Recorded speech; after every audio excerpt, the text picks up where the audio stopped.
James was writing his letter to the church. So just keep at that in the back of your mind tonight, that it's just like, to believers who love Jesus, this is who he's talking to. And that there's a giant warning with it as you become a teacher, because your words have a new weight at this point. And because now we're Chi Alpha as Christ's ambassadors, so we represent Jesus, our King, in everything we do. So that's why what we say represents who we're reflecting, who is our God. So it's very weighty.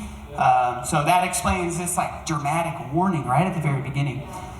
But it's cool. It's not just, you don't have to have a microphone like this one, or you don't have to be on a stage like this one to represent Jesus. I see our friends do it all the time, and our influence and the way we teach our friends about Jesus.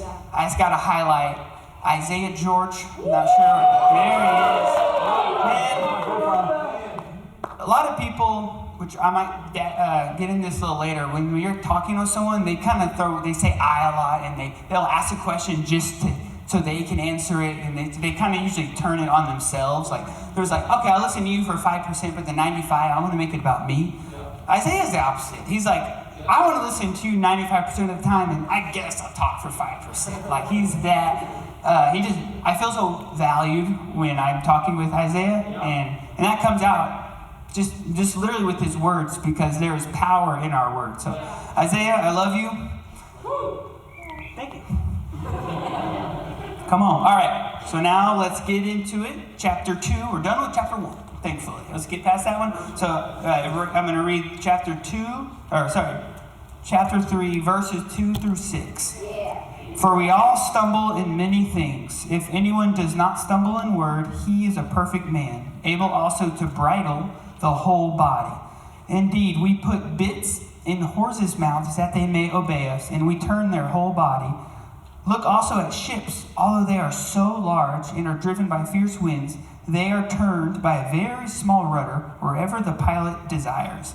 Even so, the tongue is a little member and boasts great things. See how great a forest of little fire kindles, and the tongue is a fire, a world of iniquity. The tongue is so set among our members that it defiles the whole body and sets on fire the course of nature, and is set on fire by hell. Whoa. Come on. So we just read it. There's power in our words. Our tongue is small in size, but man, does it have the power to change things. So, growing up, I was what you might call a late bloomer, if you will. Going into high school, I was 4'11", probably like 83 pounds, and I tried out for the football team for some reason. But even before that, even like elementary school, middle school, like I just grew up, and it seemed like my eyes, ears, and mouth, teeth just seemed to grow before the rest of my body. So I was like pretty goofy looking kid. I'm in 5th grade, guys. I'm only 3 years removed from high school. Like, imagine that high school campus when this guy walks up, you know? Very goofy. And I was the starting power forward. Go figure. And then I have another picture here just to show my size. Yeah. This is proof that me and Nick are family. So I was a late bloomer. Nick was an early bloomer. And that was probably not our first size. Maybe mine, but not Nick's, you know? I'm family, I can say those things. But I always like heard that I was goofy, but I only like really believed it because people just kept telling me these things, right? Like even my stepdad at the time would make jokes to me just offhand, casually. He would say something like, "Hey Brandon, you should close your eyes so someone else can see." Things like that, you know? And it's really funny. And it is funny, but these voices just start to like weigh on you. And I was also very short. And so my first email address, which everyone probably has a funny one for their very first one, like a skater boy or something like that. My very first email was brshortman@yahoo.com. Yes, sir. Like, why would I include that? You know, like no one even called me that. I was out of my own like insecurity. I felt like that was my identity, you know, and so that's just like who I was. But it's really sweet because looking on the other hand, has anyone ever told you something that just like changed your life? Not like breaking news or like flattery about your new hokas or whatever, but like something like really like with real like godly value in a comment towards you? Yeah.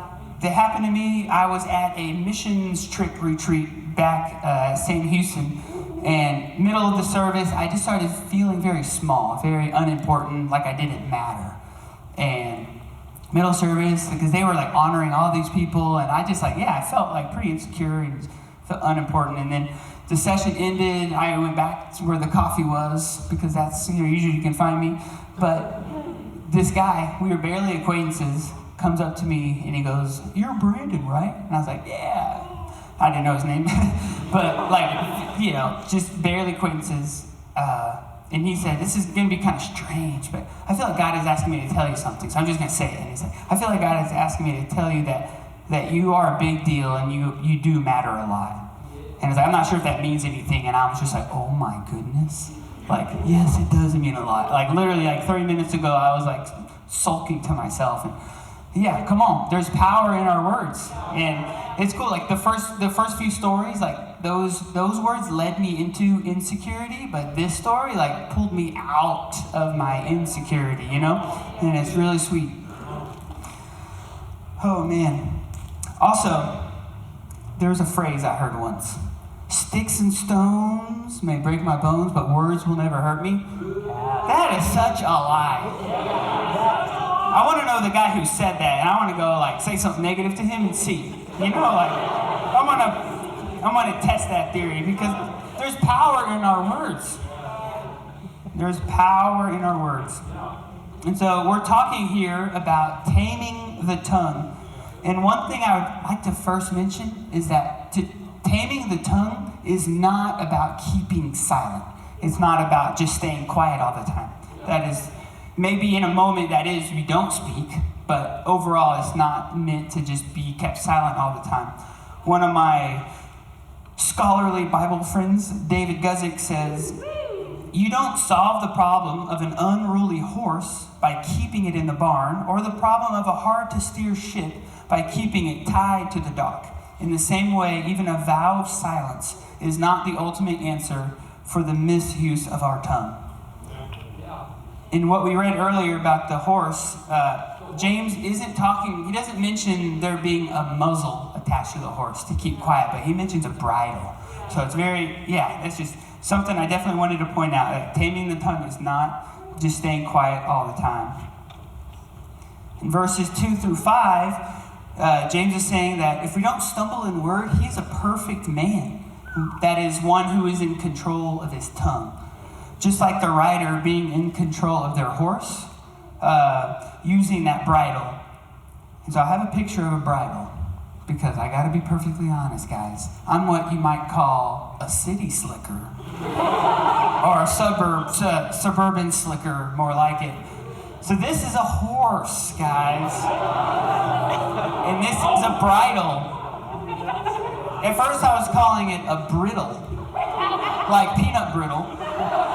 Then Nick was like, "It's bridle." Oh, okay, got it. And then in my version, it talks about bits in horse's mouth. I thought it was using food to control a horse, because it said bits in horse's mouth. And my wife is like, "No, it's like this leather strap thing." Like, oh, city slicker problems, But it's really sweet. It's designed to control the horse. It's strapped to their head, because wherever, correct me if I'm wrong, Ryan? Correct me if I'm wrong. Pebble Ryan knows his horses. When horses are trotting and they're going fast, they're not like, they're usually, wherever they're looking is where they're running, right? They're not always looking off to the side, unless you're like a show horse, just flaunting your mane, But, so it's used to control their head and where they're going, and it goes in their mouth, and the part that you can't see is like the reins and everything. And so, it has a ton of purpose to control the horse. And something really cool I looked up and found out that if it's installed correctly, like it fits not too tight and everything's like right where it needs to be, it actually helps the relationship between the horse and the rider, which I think is really sweet. That it's not this crutch or this handicap, but it's actually something good for both members. And then here we have a picture of a ship rudder. I didn't know what this was. I just wanted to say that real quick. So here's a ship rudder. The blades, that's actually the propeller. So that's not the rudder. It's just the thing that turns left and right. That is the rudder. And James says, look also at ships. Although they are so large and are driven by fierce winds, they are turned by a very small rudder wherever the pilot desires. Even so, the tongue is a little member and boasts great things. So the bridle itself is small, but it's used to control a huge beast. In this rudder, it's also very small compared to the boat, but that can turn and move and change course in direction of an entire Royal Caribbean cruise line, guys. Or this, not sure what kind of a cargo ship probably that is, but yeah, so in the same way, the tongue, like taming the tongue, there's power in our words. Something that may seem so insignificant and small actually can do so much because there's so much power in our words. And I like to think here about purpose, like the bridle on a horse. If it's placed on the horse, it's for the horse to fulfill its purpose, right? So whether it's a race horse, a show horse, or like a work horse, like the bridle might be put on differently or used certain ways, but it's all about fulfilling the purpose of that horse for its very thing. And when it's not there, then there's problems. Like if a jockey in the Kentucky Derby, if they're going and the bridle just slips off somehow on the third turn, I don't think there's going to be much control there, and that horse will probably get in last place, right? Because that bridle is used to fulfill its purpose, and if that's not there, then what good is it? And so it's the same way with the rudder, right? If we're all on a cruise, which could happen, Kyle for cruise, we'll talk about it. We'll talk, Kyle for cruise. We'll make shirts. And but if you're like in the middle of the ocean and all of a sudden the pilot comes on and is like, ladies and gentlemen, the rudder has fallen off the boat, so won't figure out what to do. Like if the rudder falls off, you're kind of out there floating. You don't really have much purpose. You're not going anywhere. So again, it's just something that's not even that big in grand scheme of things, but it's just so powerful and so purposeful and so useful. And then verse 5 and 6 go on to show an even further extreme of the importance with our words. This was when I was talking about the fire. So James says, but a tiny spark can set a great forest on fire. It is a whole world of wickedness, corrupting your entire body. It can set your whole life on fire, for it is set on fire by hell itself. All right, James, you just hit a whole new level. So the horse bridle, very important. The rudder, very important. But if those things like fall off, like, okay, we're in trouble, but things have just gone a little astray. But when a spark gets lit in a forest, now we're talking about complete destruction and destroying of something so massive. So now we're kind of seeing the more like dangerous side of not having our tongue tamed. And he says a fire that comes from hell itself. Like, that's wild. But the cool thing about fire is that not all fire is bad, right? We need a fire to keep warm at night. We need a fire to, cook. We need fire to cook. We can't do everything in a microwave. That's what my wife tells me all the time, at least. We need a fire to light birthday candles at our best friend's birthday party, or a fire lights our hot water heater so we don't have to take cold showers. That's a sore subject right now for me. We're not all crazy like Gabe and want to take cold showers. And even cooler, like City Slicker, I've never welded before, but welding's so cool because it uses fire and heat to like melt metal and it binds it together and it builds. It's like, that's really sweet. But it's not fire that's bad, but what makes it bad is who's ruling over it, right? The context of it. So James has made his point very clear. that there is power in our words, and our tongue must be kept under control. So who's ready to learn how? Yeah, all right. Come on. If there were less than 7 yeahs, I was just going to leave. So perfect. Thanks, guys. All right, we're going to learn how. Here we go. How can we tame our tongue? Verses 7 through 12. Okay, so got it. Okay. For every kind of beast and bird, of reptile and creature of the sea is tamed, and has been tamed by mankind. Okay, pretty good. But no man can tame the tongue. It is an unruly evil, full of deadly poison. With it we bless our God and Father, and with it we curse men who have been made in the image of God. Out of the same mouth proceed blessing and cursing. My brethren, these things ought not to be so. Does a spring send forth fresh water and bitter from the same opening? Can a fig tree, my brethren, bear olives, or a grapevine bear figs? Thus, no spring yields both salt water and fresh. So, how can we tame our tongue? We can't.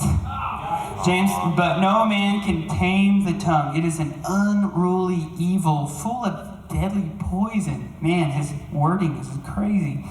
So who is ruling over our hearts? And how can we trust ourselves to tame our tongue? We cannot. James says that no man can tame the tongue. It has to be God, and it has to be the Holy Spirit specifically, because in John it talks about the Holy Spirit being with us always. That is who is dwelling within us all the time. So it's God, the Holy Spirit has the power to tame our tongue. We cannot do it on our own. No amount of human effort can work this in our lives and tame the tongue. You can try to hide it. But whatever is inside of you always comes out. Sometimes it happens with some road rage. Sometimes it happens when you get like a really bad test that you thought you studied a lot for, and you start shaking the computer in disgust. Or sometimes with Eliezer, it's like middle of the night crying, and it's just like you just get frustrated, and it's sometimes really hard to handle things, but whatever's inside does come out. You cannot hide it. And without God, we have no hope of taming our tongue. And now the stakes are even higher. James mentioned it because we aren't just dealing with objects or leather or big hunks of metal, but our words affect God and the people around us who were made in God's image. So now it takes a whole nother level. And God knows what is in our hearts.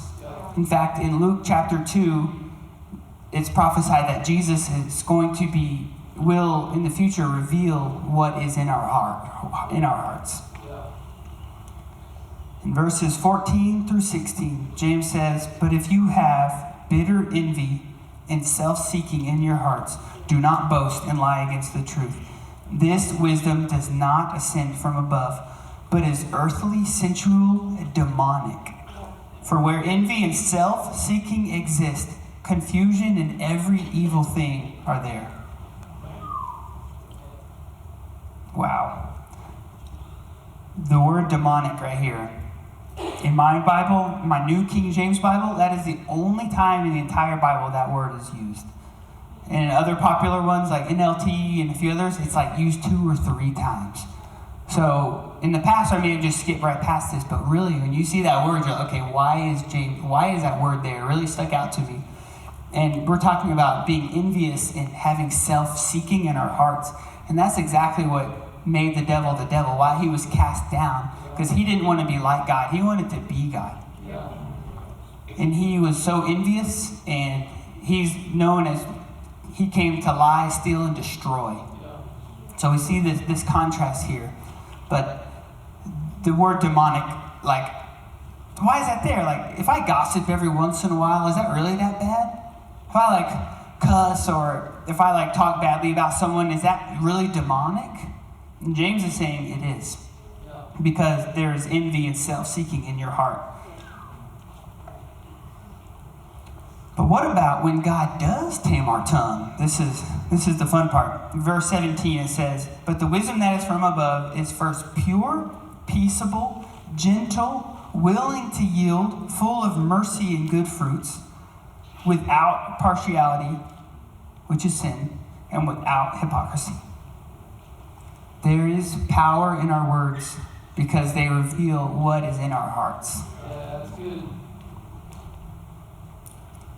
So it was like a few weeks ago, it was a date night with my wife, and we were like, let's read something and then talk about it. I'm like, oh, okay, let's do that. And it was getting pretty late in the night, so I was like, all right, let's find like the shortest chapter. Let's find the shortest book in the Bible. So who here likes to read short books? Yeah. All right, a few? Sweet. So the book we decided to read was Philemon, or Philemon, and really sweet. So it's about this guy named Philemon, and he's a master, like he has slaves, and one of his slaves named Onesimus, he, out of being corrupt, or maybe he even robbed his master, it doesn't specify exactly, but he left his master. He just ran away.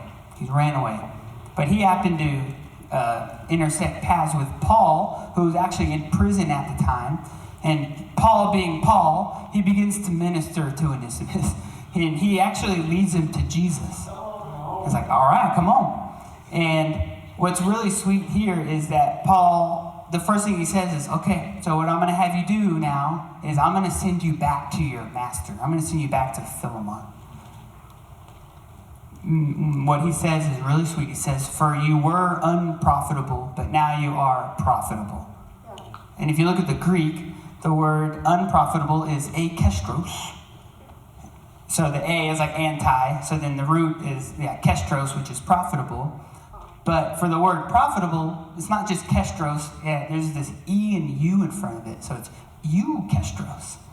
And it's really sweet. So now he's profitable, but that EU is a prefix for completion and having, like, just being completed. So whenever he came, he was unprofitable. He was probably living in sin. He was probably leading his own life. But whenever he left, whenever he found Jesus, and Jesus was now in his heart and leading the way, now he was profitable, and there was a completion aspect there. And I think that's so sweet. And what I love about, this book, very short book. And so, really sweet. Also, the word Onesimus, his name actually translates to the word profitable. And that's so sweet, because if that's your name, if that's what it means, that's your identity, right? But that can be our identity as well, that we are profitable to God because he is taming our tongue and he is controlling our lives and leading us in every way. And that's so sweet. That could be our identity. Have you seen yourself act poorly out of insecurity, or had like a very bad tone with someone, a roommate, or you get off the phone with your mom and it doesn't end very well, you hit the button really hard and you're kind of mad, or just had like a bad attitude, or sometimes you defend yourself really quickly because of there being an insecurity there? Man, it happens all the time. Have you ever felt this lack of being profitable to God and to your friends, where you just kind of just feeling so weighed down? But James talked about it, this spring, that it can't, in the same opening cannot have fresh water and salt water come out of the same opening. It's not possible. But imagine if God is taming our tongue, Holy Spirit leading the way, that everything we say and do will be life-giving to everyone. Just only fresh spring water. That's what can happen here. If Jesus is taming our tongue, we can speak life into people because there's power in our words. Remember 4:11, Brandon? The one with the book teeth? That became my identity.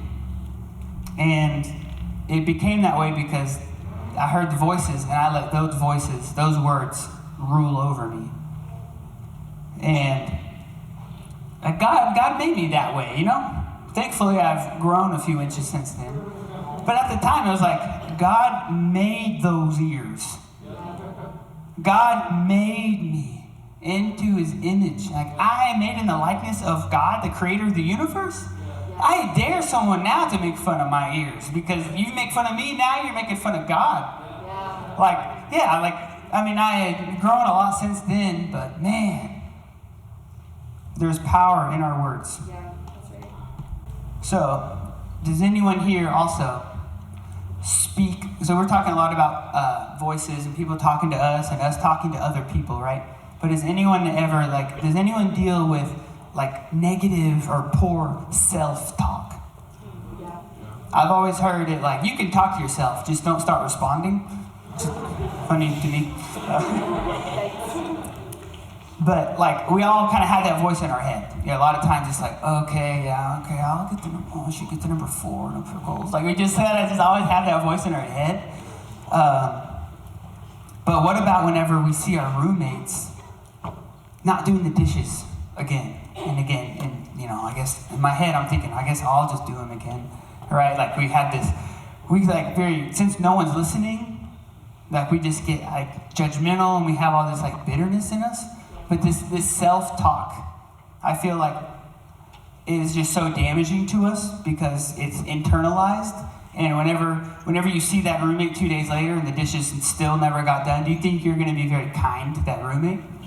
You could try to fake it, but it's going to come out. There's going to be bitterness. Something negative will come out of your mouth. And what I've learned is a lot of times you can say the right thing, but it shows on your face, your countenance, in your eyes, in your wrinkles on your forehead, whatever it is, like it shows. So it's very like a simple lesson, right? If God is taming our tongue, that also affects what we hear in our own head and how if that changes the way we talk to other people, that also means that's going to start changing the way we talk to ourselves. And it's a simple lesson, but it deals with some really hard truths. We all have those voices in our head that we heard. Our dad said, oh, you're not going to be big enough to play that sport. Or if a mom could have told you, oh, you're actually not going to be pretty enough. Like, these things happen, and it's very damaging. Yeah. But if we can tame our tongue and hear the voice of God speaking truth and life into us, and if we're all tamed, if all of our tongues are tamed, then we have other people speaking life into us too, in addition to us speaking life. It's like so sweet. But again, taming the tongue cannot be done on our own. It must come from God. And I believe the Holy Spirit tonight is not just going to put something over a wound. If we've had this like long life of like this raveling of insecurity and like self-doubt and this internalization of this negative self-talk, it's just been winding up over the years. I think Holy Spirit tonight, not just going to cover it up, but he's going to slowly start undoing stuff. Because that's what the Holy Spirit does. He's going to undo it. And he's going to heal. And I just know it. And the Holy Spirit's ministry is to reveal Jesus to people. He always calls us to remembrance of what Jesus did in his testimony. But not only what he did, but who he was. And it's really incredible. So Jesus on the cross, speaking of like power of words, and there's power in our words, got me thinking about what was Jesus saying when he was on the cross?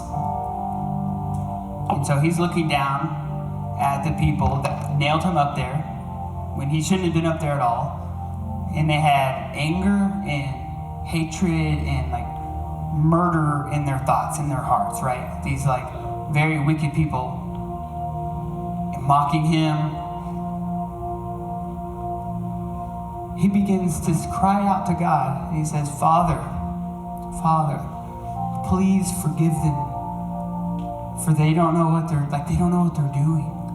Like if anyone ever had the right to like bark back at someone, that was it. I mean, in the midst of the greatest suffering someone has ever seen, in that moment, those are his words. Doesn't that show a little bit what was in Jesus' heart? In his mercy and his forgiveness, and even with the people that we would think wouldn't deserve it more than any. And I know these strong words that Jesus spoke impacted James as well, because Cullen talked about it a couple weeks ago. Whenever he was killed, right before it happened, he said the exact same thing. He said, Father, forgive them, for they not know what they do. So talk about being impacted by words. Like he did the same thing. this very same James.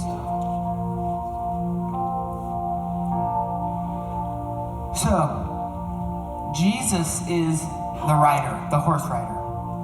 Jesus is the pilot who's steering the ship. We are not. That's how the whole no man can tame the tongue, because we weren't meant to tame the tongue. The devil wants us to. He wants us to be the boss, because that's the decision he made, that he wanted to be God. And he wanted to be in control. But we don't have to do what he did. And this is good news, because with him in control, we don't have to worry about any sparks either taking down an entire forest. We won't have demonic thoughts in our hearts, because Jesus defeated the devil on the cross.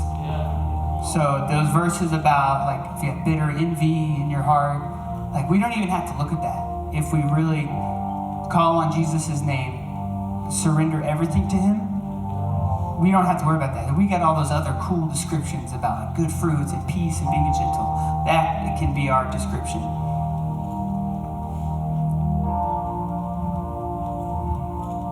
So have you given Jesus full control of your life, your heart, even your tongue? Maybe small, but we know how strong your tongue is. And this includes both your like words externally, but also internally. And we can ask God in any situation what to say and how to say it. Like, literally walk around knowing God is hearing us. Even in the good times. Like, I felt it in the bad when I was feeling small that one session. But luckily someone confirmed that God did, like, I did matter to God. And we get to be merciful like God too. And there's so much freedom in this. Like, knowing you're not in control. That's why childlike faith is a thing.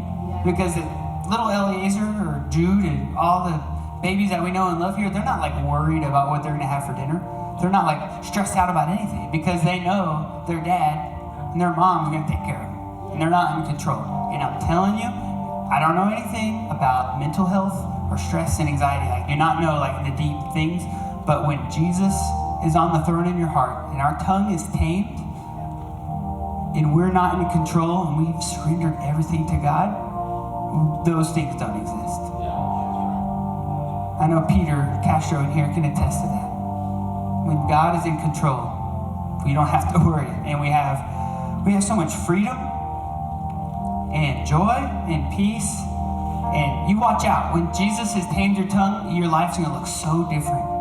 You get the opportunity to speak truth into people's lives now. You can have a conversation with someone, and then that person can walk away and say, oh my gosh, that talk with Ezra, I want to love Jesus more because of this conversation. Yep, I'm going to go home and read my Bible, read Philemon. Yep, it's going to happen. Like that, like I can't think of a more exciting life. That is real purpose right there. The bridle, the rudder, everything is given up control to God so we can be purposeful and profitable. Come on, I'm so excited. We're about to worship, and during a few of these songs, please don't care about what people think about you, if you have big ears or not. I encourage you to come up here, lay down on the floor, climb a pillar, whatever it takes. Ask the Holy Spirit to take control of your tongue, your life, your heart. Ask him to reveal what's in your hearts, because sometimes we can't see it. Even our best friends don't see it, but only God can reveal those things in us. And so ask him. And there can be freedom tonight. And I know there's going to be praising, because we got baptisms after this. And that's why we celebrate, because we're no longer bound by this envy and self-seeking in our hearts, but now we have Jesus on the throne in our hearts. And we have purpose for the first time. And that was my experience. So let's do this. Let's worship and give God all the praise we can, and ask the Holy Spirit to heal and to speak life into you. And I'm excited. Come on.